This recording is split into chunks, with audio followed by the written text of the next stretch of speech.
Sitachukua muda mrefu sana kwa sababu hatuna wakati. Mimi nimekuja hapa kama yule anakuja kushuhudia chama cha Jubilee mnafanya nini, kwa sababu mimi niko opposition na nyinyi mko opposition. Kwa wale ambao hamnijui, mimi ni senator wa Kisii ambaye alichaguliwa na ODM. Lakini hivi karibuni mimi naingia Jubilee. Na tumesema hawatauza chama ya Paba. So hiyo waachia sisi tutamanage. Now, nitasema vitu viwili tu. For Your Excellency, I'll start with Honorable Kioni. Honorable Kioni, I want you to listen to me. When you started the Jubilee story, I did not take you seriously. But you had a vision and you had a dream with this party. I want to thank you. Because if you were not there, this party would not have been anything. Your Excellency Fred Matiang'i, as you know, you are my friend and my brother. I want to say one thing about you. Kwa wale ambao mko hapa, hakuna mtu ambaye utafanya rais wa nchi ya Kenya ambaye atafanya kazi ya kufurahisha kama huyu jamaa yuko hapa. Tumeelewana? The reason why, si mnanijua mimi? Me, I don't take bullshit.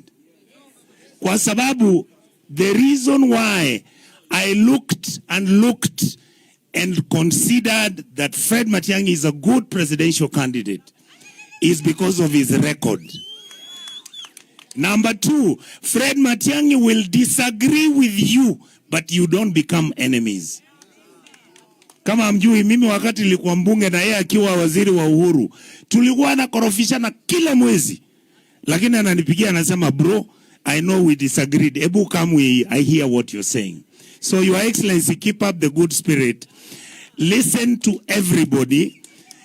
These people are going, some will be fighting for you, some will be fighting over you, some will be fighting against you, but keep your eye on the ball. Finally, wale mnaosimama kura MCA, msisahau people with disability.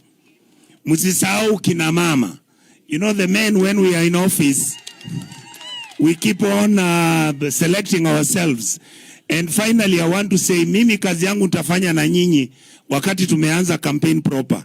Nitakuja niwaambie here, you are not going to become a member of parliament, an MCA, or even indeed our presidential candidate because he wants to go and steal more land, he steals more money, he eats money from SHA, he takes over everything, he flies in helicopters. Honorable Fred, keep on using your small cars around here. Wachana na mambo ya ndege.